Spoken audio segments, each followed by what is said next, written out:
para pemirsa Suyanto.ad, ketemu lagi. Mudah-mudahan Anda selalu sehat walafiat.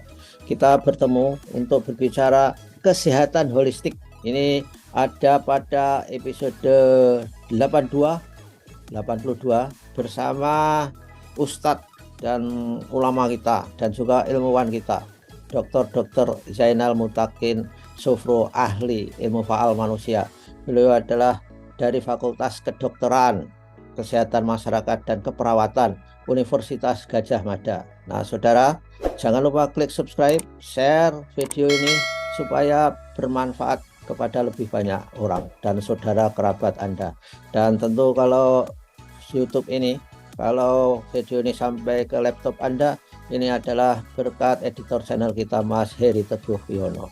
Nah, apa yang akan dibicarakan?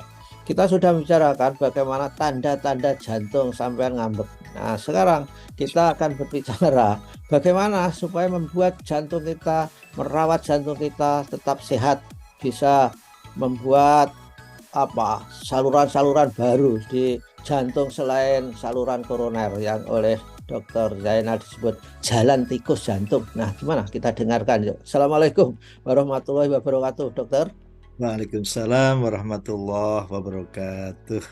Ya, dok, jantung sangat penting, dok. Jadi ini semua orang harus sayang kepada jantung. Gimana, Iya, dok? Cara menyayangi, cara merawat supaya jantung kita itu awet lah. Awet iya, artinya ya bertahan di masa tua, tidak cepat jantungnya itu mogok. Gimana, dok? iya. Menarik, Prof. Iya, jadi mohon izin ketika menjadi mahasiswa kedokteran, Prof. Iya. Kita itu fokus pada jantung memang, Prof. Oh, iya. Dan jantung itu sebenarnya kalau kita kaji secara mandiri itu bisa berdenyut sendiri, Prof. Oke, otonom ya, dok. Otonom, ya. Bahkan kalau dipisah dari badan pun masih bisa bertahan tuh, Prof. Wah, Sampai 25 tahun lah ya. wah, wah, Jadi, wah, wah. kalau Wah. dibiarkan di luar saja ya, nun sewu. Nah, karena dia harus melayani seluruh tubuh, maka setiap saat harus menyesuaikan diri terhadap kebutuhan. Ya, Ya, misalnya ya, kita berjalan, itu tentu denyut jantungnya akan lebih cepat. Ya. ya, Tapi yang paling menarik bahwa konsep ilmu kedokteran lama, Prof, ya, itu ya. sampai mengambil kesimpulan bahwa yang menjaga nggih, kontinuitas jantung itu ada dua kabel, Prof. Ya. Yang satu yang memicu atau gasnya, yang kedua adalah remnya, Prof. Oh, ya, Kalau ya. jantung terlalu cepat, maka direm. Ah, itu. Ada di jantung semua mekanismenya itu. Ada di jantung semua, Prof. Hmm. Nah, sehingga nun sewu akhirnya digebiah ya seluruh tubuh itu yang memelihara seperti halnya per antagonis berpasangan gitu, Oh, yang ternyata tidak semuanya benar, Prof. Maka ini sebetulnya langkah awal dari revolusi ilmu kedokteran, Prof. oh, Iya. ya. Jadi sebetulnya yang mengatur pemompaan jantung itu janganlah terus-menerus dianggap per antagonis, tetapi secara hierarki, Prof. Oh, perantagonis itu artinya hanya satu klep saja, ceprok, ceprok, ceprok gitu, dok. Betul, atasipun ada yang ngegas, ada yang ngerem. Oke, Ada ya. yang ngegas, ada yang ngerem. Nah, kita lupa, Prof. Ada hierarki di atasnya yang Hmm. bisa menyeimbangkan antara rem dan gas ini, Prof. Hmm. Nah, menikah yang Prof itu sudah hafal betul yang namanya istilah vagus smart itu. Smart, ya. Ya, smart. Jadi ini tidak per antagonis lagi, berarti ada Oh, ya. hierarki gitu, Prof. Oh, ya, ya, ya. Hmm. Hierarki yang di atas inilah yang sebetulnya mendamaikan. Jadi ngono yo ngono ning ojo koyo ngono gitu. Jadi Ya, keduanya ini kan seperti tarung terus tuh, Prof. ya, ya. Seperti battle itu loh. Ah, ya, ya. Ini kaitannya dengan jalan tikus, Prof. Oke. Jadi kalau kita biarkan kedua nopo itu tarung terus itu, maka ada kemungkinan nggih, pembuluh-pembuluh darah koroner itu tidak diberi kesempatan untuk membentuk pembuluh darah yang baru, Prof. Hmm. Ya. Maka indikator yang paling bagus sebetulnya, Prof. Kita selalu lihat jam dinding. Ya. selalu lihat arloji, tapi kita tidak pernah memperhatikan detaknya itu loh, Prof. Jam dinding itu kan 1 menitnya 60 kali, Prof. Ya, ya. Nah, ini kalau bisa diterapkan pada diri kita, tubuh kita, itu akan sangat membantu keawetan jantung loh, Prof. Hmm. Jadi gimana caranya, Dok? Itu kita mengerjakan apa itu? Ya minta maaf, Prof. Kalau kita dalam keadaan istirahat saja denyut jantungnya sudah 80, 90, 100, berarti kan tidak diberi kesempatan jantung itu apa ya, mengawetkan dirinya Ya, lah. ya, ya. Ya. Menikmati hidup dengan rileks gitu loh. Leres, leres. Nah, sekarang Prof sudah ngerti kok. Kalau bagi dokter sih gampang ya. Ya, Untuk menurunkan detak jantung dari 100 ke 60 itu diberi saja obat namanya beta blocker gitu ya. Ini ya, langsung turun. Tapi kan tidak alamiah, Prof. ya, ya. Masking. Leres. Nah, kalau Prof tadi sudah mundut person ya, bagaimana caranya? Lah, lagi-lagi Prof, kita harus ingat formula FIT. Ya. Oke, ya.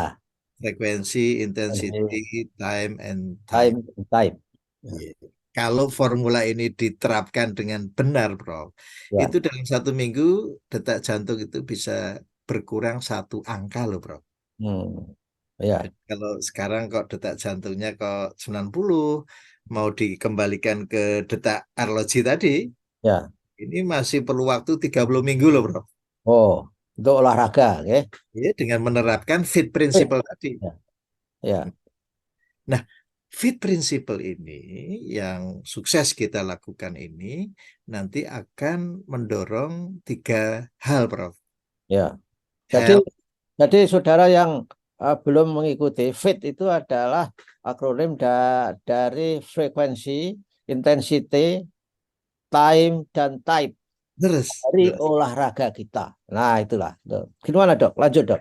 Ya, jadi sekali lagi, Prof, hasilnya itu nanti akan menurunkan detak jantung 1 minggu 1 angka, Prof. Ya. Jadi kalau tadinya dalam keadaan istirahat itu 90, untuk menuju ke 60 itu perlu waktu 30 minggu, Prof. Oh. Ya, dengan after effect itu pembuluh darah yang tadinya sebatas yang kita miliki itu nanti akan tumbuh yang lain, Prof.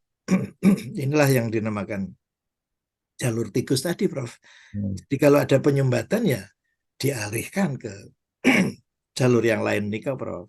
Oh, itu sama dok. Misalkan saja dia kemampuan mengalirkan darah dari jalur-jalur tikus itu tadi yang neurovaskularisasi ya, itu sama Nih, dengan yang di koronernya. Sama dok. nggih, sami persis, Pak, Prof. Nggih. Karena itu kan ibarat kita punya jalan tol, tetapi kalau macet juga ya kan kita diarahkan ke jalur-jalur tikus, tak, Prof? Ya, ya. Ya, Oh.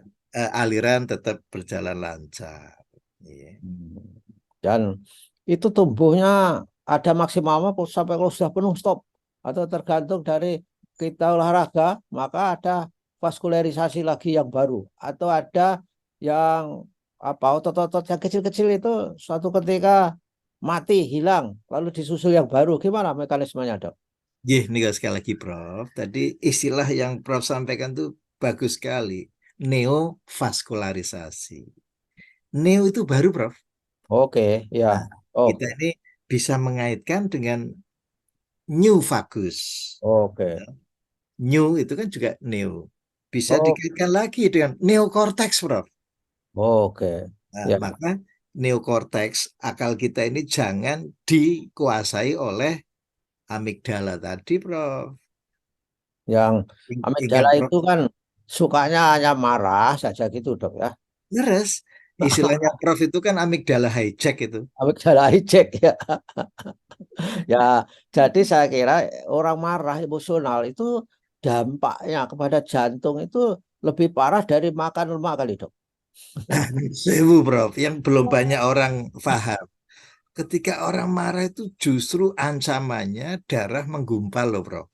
Oke, wah, ya, Bahaya sekali, Prof. Jadi kembali lagi ke neovaskularisasi tadi, Prof. Paling tidak kita sudah punya 3 istilah ini ya. Bagaimana pembuluh darah itu yang baru dibentuk, gitu, Ya, kita naik lagi ke neokorteks, Prof. Gitu. konteks. Neokorteks itu adalah akal pikiran kita yang sehat, yang senantiasa cool, suka belajar, gitu, Prof.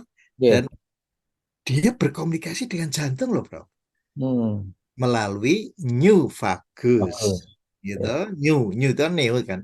Jadi ya, sekali lagi tiga serangkai ini harus kita pikirkan oh, sehingga akhirnya jantung itu akan bisa bertahan cukup lama, bro. ya, Iya. ya. Jadi Dok, kalau orang emosional itu kan ada ya, terbentuk enzim kortisol ya. Kortisol dok ya, kortisol ya. Dan itu tadi kata dokter bisa mengakibatkan penggumpalan darah. Penggumpalannya itu kenapa di daerah-daerah yang vital? Kok nggak mau gumpal di lutut, di tungkai itu dok? Apa logiknya dok?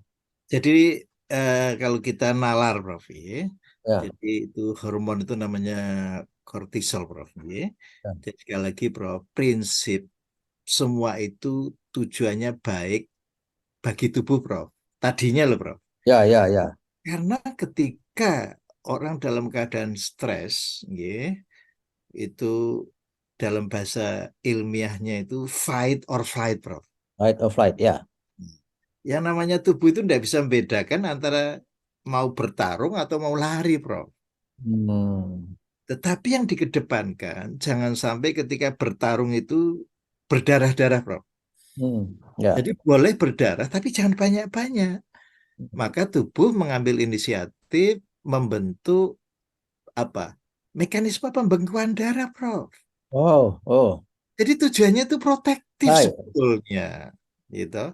Maka bahaya sekali orang kalau stres dalam kondisi diam saja, Prof.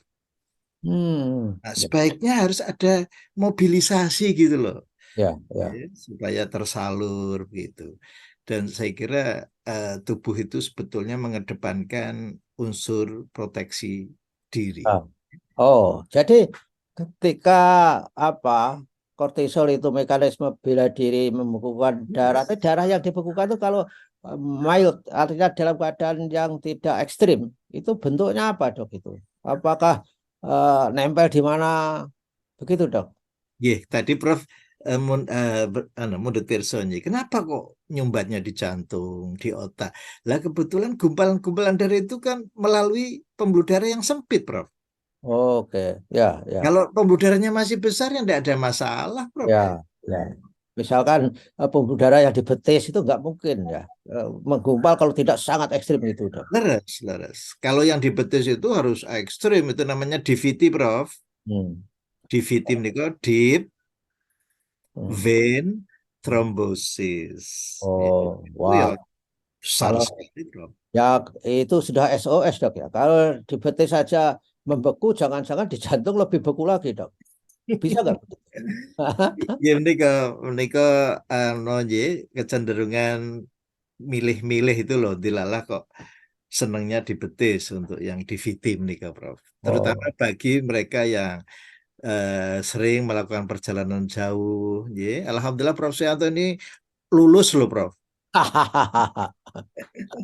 Dulu itu kan yang namanya pergi ke luar negeri itu seperti ke Bantul atau ke Wates, nah, itu. Dan Prof lolos dari DVT, Prof. Ya, ya, ya, ya. Alhamdulillah dok.